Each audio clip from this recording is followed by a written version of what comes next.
Guys welcome back to my channel Kankana Chakraborty vlog. তোমরা কেমন আছো? আমি খুব ভালো আছি। তো সকাল থেকে তোমাদের সাথে সেরকম কিছু শেয়ার করা হয়নি, তো বিকালে আমি কি করছি সবই তোমাদের সাথে শেয়ার করবো। তো চলো দেখা যাক। তো সন্ধ্যাবেলা যেহেতু আমার খিদে খিদে লাগছিল, তো ভাবলাম ঘরে তো মুড়ি আছে, তো মুড়ি চানাচুর করেই খাওয়া যাক। তো চলো তোমাদেরকেও দেখাচ্ছি। তো এখানে আমি থালাটা নিয়ে নিয়েছি, আর এবার অল্প করে মুড়ি ঢেলে নেবো।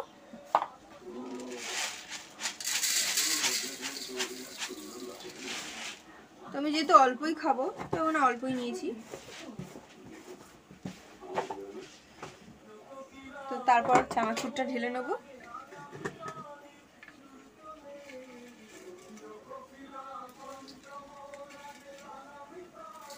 অল্প করে নিয়ে নিয়েছি।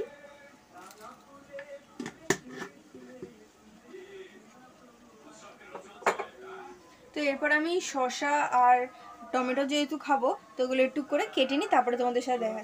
তো এই যে শসা আর টমেটোটা আমি নিয়ে নিয়েছি, তো এবার এগুলোকে আমি ছাড়িয়ে নেব। তো এখানে শসা আর টমেটোগুলো আমি কুচি করে কেটে নিয়েছি, তো এগুলো এবার আমি থালার মধ্যে দিয়ে দেবো সব।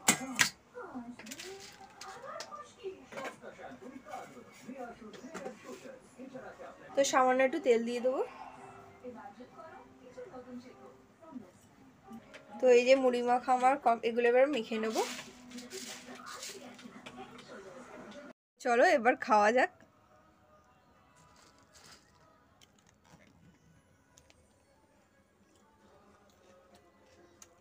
দারুণ হয়েছে কিন্তু। তো বিকালে টিফিন কমপ্লিট করে মা যেহেতু রাত্রের জন্য রুটি বানাবে, তো মাকে বললাম যে আমি তোমার হয়ে আমি রুটিটা করে দিচ্ছি। তো ফার্স্টে আমি এখানে আটাটা মেখে নেব।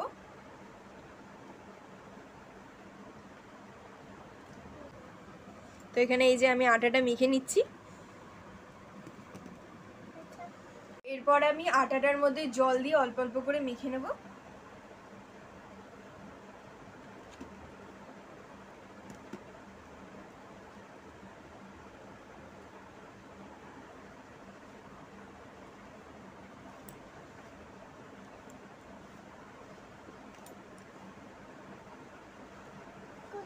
এখানে আমার আটা মাখা কমপ্লিট হয়ে গেছে। তো এই যে খুব সুন্দর করে এখানে আমি আটা মাখাটা করে নিয়েছি। তো এবার আমি লেচিগুলো সব কেটে নেব, এখানে ছোট ছোট করে গোল গোল করে।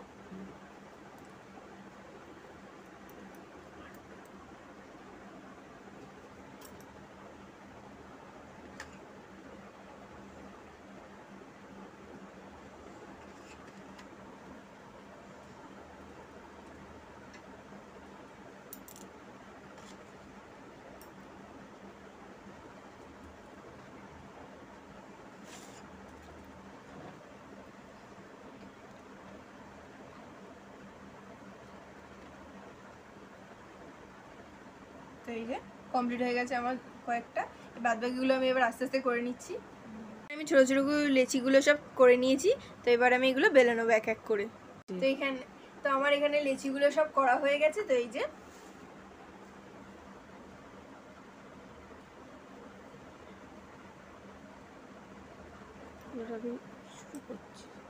তো এবার আমি শুরু করছি রুটি।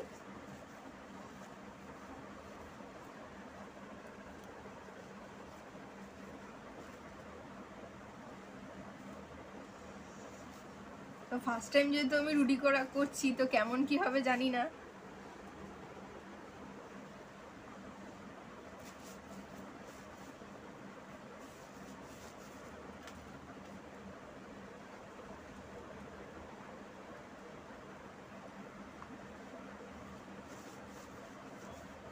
আমার এই যে গোল রুটি করা হয়ে গেছে আর একটা। তোমরা বলো কেমন হয়েছে।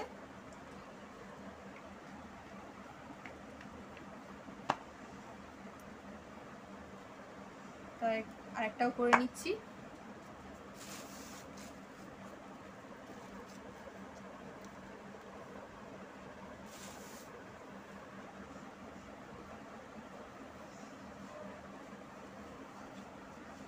তো আরেকটাও করে নিচ্ছি, দেখো কেমন হচ্ছে কি হচ্ছে জানি না ঠিক।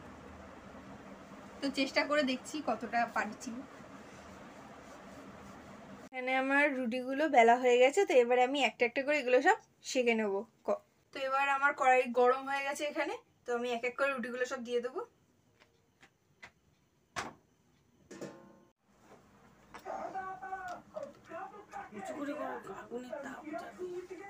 তো এই যে রুটিটা হচ্ছে ভালো করে। তো রুটিটা তো তখন কমপ্লিট হয়ে গেছে, তো তার সাথে তো কিছু খাওয়াও দরকার। তো বাবা এসে রাত্রিবেলা ছানার ভর্তা করেছে, তো সেটাও তোমাদের সাথে এসে শেয়ার করছি। চলো, এখন এখানে দুধ জাল দেওয়া হচ্ছে। তো এবার এর মধ্যে ভিনিগার দিয়ে দেওয়া হলো দুধটার মধ্যে। তো এভাবে ছানাটা কেটে যাবে এরপর।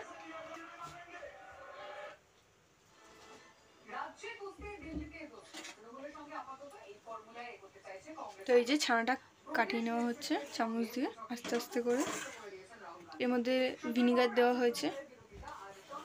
এই যে ছানা কাটানো হয়ে গেছে পুরোটা। এই যে খুব সুন্দর করে একটা বাটির মধ্যে একটা ছাঁকনি দিয়ে এবার ছেঁকে নেওয়া হচ্ছে ছানাটা।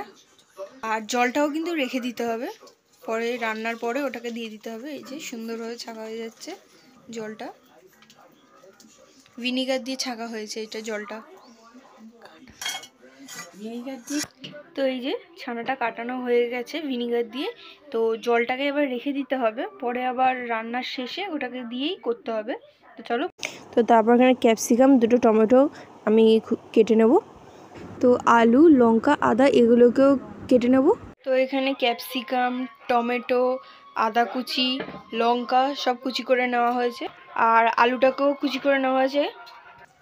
এইগুলো সব ওই রান্নাতে দেওয়া হবে। তো চলো তোমাদেরকে দেখাই। কড়াই গরম হয়ে গেছে, এখানে সাদা তেল দেবো পরিমাণ মতো। তো এবার এটা একটু গরম হয়ে যাবে।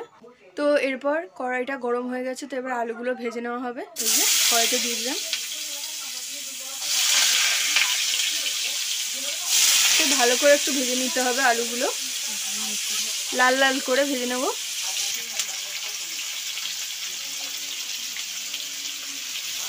তো এর মধ্যে অল্প একটু নুন দিয়ে দেওয়া হলো। তো এবার হালকা করে নেড়ে নেওয়া হবে। এই যে আস্তে আস্তে দেওয়া হয়েছে। তো এরপর একটু হলুদ দেওয়া হবে অল্প পরিমাণে। তো এখানে আলুটা ভাজা হয়ে গেছে, তো এবার একটা থালার মধ্যে তুলে নেওয়া হবে। লাল লাল করে ভাজা হয়ে গেছে, তো দেখতে পাচ্ছ।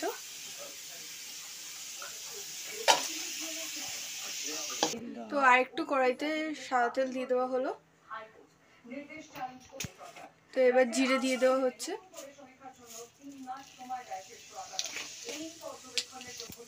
তারপর আবার শুকনো লঙ্কা কয়েকটা দিয়ে দেওয়া হবে। এই যে এগুলোকে একটু ভেজে নেওয়া হবে এবার।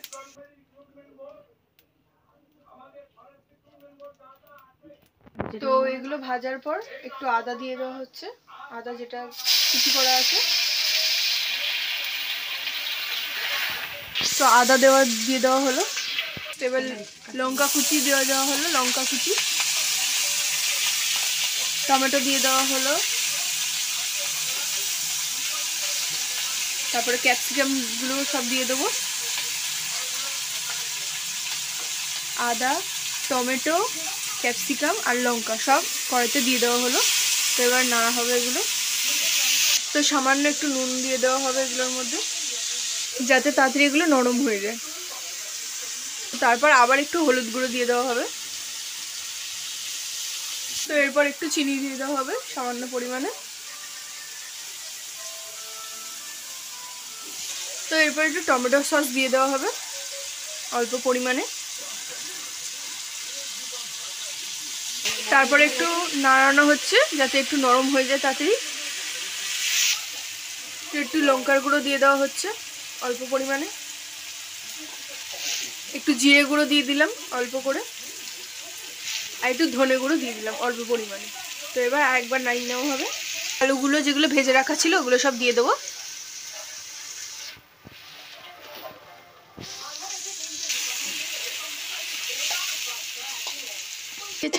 তো এখানে যে ছানা কাটানো জলটা ছিল তো ওটা দিয়ে দেওয়া হলো। এই যে হালকা করে একটু নাড়িয়ে নেব। হালকা ফুটে হয়ে যাওয়ার পর জলটা শুকিয়েও গেছে। তো এবার ছানা কাটানো যেটা ছিল ওটা পুরোটা টুকরো টুকরো করে দিয়ে দেওয়া হবে। এই যে দেখতে কিন্তু খুব দারুণ হয়েছে। তোমরাও কিন্তু একবার ঘরে ট্রাই করে দেখতে পারো আর আমাকে কমেন্টে বলবে কেমন হয়েছে। তো এবার আস্তে আস্তে একটু নাড়িয়ে দেওয়া হচ্ছে, দেখতে শুকনো হয়ে গেলেই নামিয়ে দেওয়া হবে। আর একটু গরম মশলা দিয়ে দিলাম অল্প করে, তো এরপর একটু ঘি দিয়ে দিলাম অল্প পরিমাণে। রান্না হয়েই গেছে, এবার শুধু নামিয়ে নেওয়ার অপেক্ষা। তো এই যে কমপ্লিট হয়ে গেছে রান্নাটা। তোমরা বলো কেমন হয়েছে কমেন্টে, আর বাড়িতে ট্রাই করে দেখবে কিন্তু অবশ্যই। তো আমার পুরো রান্নাটা কমপ্লিট হয়ে গেছে। তো এখানে আছে, এবার খেতে দিয়েছে মা রুটি, শসা আর হচ্ছে ছানার ভর্তা। তো রেসিপিটা তোমাদের কেমন লেগেছে আমাকে প্লিজ কমেন্টে বলো। তো এখানে রুটিটা অল্প করে আমি নিয়ে নিলাম, আর এখানে ছানার ভর্তাটা নিয়ে নিলাম। তো দেখতে কিন্তু দারুণ হয়েছে। তো এবার একটু খেয়ে নিলাম, দারুণ হয়েছে কিন্তু খেতে। তো তোমাদের যদি আজকের আমার ব্লগটা ভালো লেগে থাকে তো প্লিজ লাইক, কমেন্ট আর শেয়ার করবে। আর যদি এরকম নতুন নতুন ভিডিও তোমাদের আরও ভালো লাগে তো প্লিজ সাবস্ক্রাইব করে দিও চ্যানেলটাকে। ওকে বাই, দেখা হচ্ছে পরের ভিডিওতে।